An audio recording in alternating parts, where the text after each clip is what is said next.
गजन हवे बाबा के बूटी, गजन हवे बाबा के बूटी। सुनिए बम जी तनका सरूपी, बोले कंवरिया बोल बम। चिलम चढ़ा के साफी लगा के मारे कंवरिया तीन दम। चिलम चढ़ा के साफी लगा के मारे कंवरिया तीन दम। चिलम चढ़ा के साफी लगा के मारे कंवरिया तीन दम।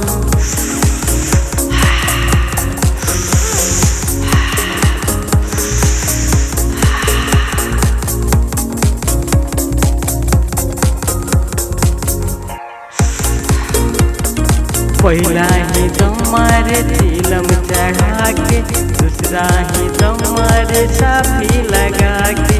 विपिन विधाता कहे भोले दिया सहारा, दीपू उपेंद्र बोले बोलबम के नारा।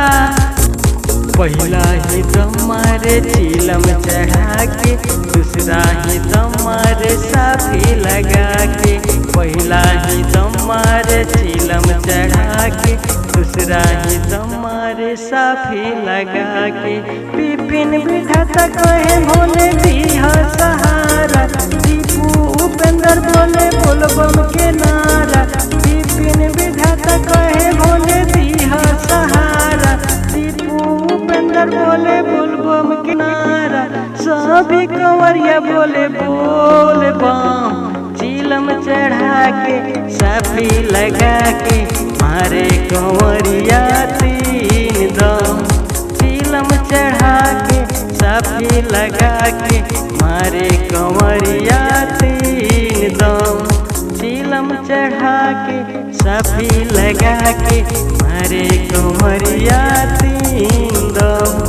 गजन हवे बाबा के बूटी, कहे कंवरिया बम तनी रुकी। गजन हवे बाबा के बूटी, कहे कंवरिया बम तनी रुकी। बोले कंवरिया बोल बम। चिलम चढ़ा के साफी लगा के मारे कंवरिया तीन दम। चिलम चढ़ा के साफी लगा के मारे कंवरिया तीन दम। देखते रहिए BMB में।